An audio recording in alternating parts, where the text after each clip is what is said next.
présente, je m'appelle Papa Demeli Baye, artiste basé à Thiès, plus particulièrement dans un quartier qu'on nomme Mouron. Donc je vous invite à visiter mon atelier en faisant le parcours de 5 ou 10 minutes, 20, ça dépend de vous. Mais le but de mon travail, c'est de matérialiser l'actualité que je mets en forme et couleur, mais à ma façon. Donc pour être clair, je ne juge pas, je ne prends pas de décision ni d'orientation, mais j'essaie de marquer le temps avec les formes et couleurs pour laisser ça aux générations du futur à venir, comme j'ai l'habitude de le dire. Allez, je vous invite donc à la visite de l'atelier. On y va vers les années 2007-2006, où il y avait un nombre grandissant de présidents africains qui tripotaient leur constitution pour se maintenir au pouvoir. Donc il y avait cette vague de protestation qui soufflait comme un vent en Afrique. Et donc j'ai matérialisé ça en forme et couleur, comme je l'ai dit tantôt. Intitulé Autoportrait du politicien la veille des élections. Là, c'est pour attirer l'attention du peuple, pour leur dire que, bon, parfois en Afrique, c'est toujours les mêmes générations depuis l'indépendance. En tout cas, nous, ce qu'on a suivi, à travers le paysage politique, par exemple, du Sénégal et en Afrique, c'est les mêmes qui se disputent le pouvoir, que ce soit les opposants, que ce soit ceux qui sont au pouvoir. Donc pour moi, le politicien se présente comme ça la veille des élections.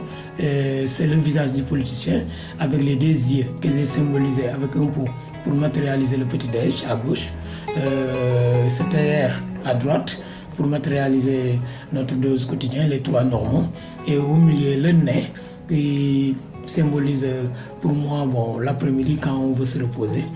On ouvre la porte et on se repose. Et la bouche sous forme de canettes de vin, de boissons et autres. Et le tout sur un plateau en métal enrouillé. Donc pour moi, le politicien se présente comme ça la veille des élections. Une fois porté au pouvoir, paf, il disparaît. Voilà. Là, c'est Radio Cancan. Donc je rends hommage aux journalistes. Parce que moi, je suis l'actualité, donc je suis tenu de collaborer et de suivre l'information. Je peux dire qu'une partie de mon travail est basée sur ce que nous rapportent les journalistes. Donc là, je l'ai intitulé Radio Cancan pour dire que ils sont là aussi pour nous informer à tout prix, mais aussi ils ont ce droit à l'erreur, je ne dirais pas droit, mais ils sont humains comme tout le monde. Ils commettent des erreurs, comme ils commettent...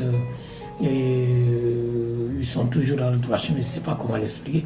Bon, en quelque sorte, c'est ça. Je ne juge pas, je ne prends pas de position, mais c'est pour matérialiser. Okay. Là, j'ai fait allusion à la rumba, pour danser la rumba, donc qui me fait penser aux esclaves. Je les rends un petit hommage. Donc, on a l'habitude de dire que la rumba, c'est 4 pas. C'est pour matérialiser la marche des esclaves, un pas en avant, en arrière, et les deux à côté. En quelque sorte, c'est ça. Et un tableau de 2011 qui date de 2011-2012, je l'avais fait pour matérialiser les coupures d'électricité.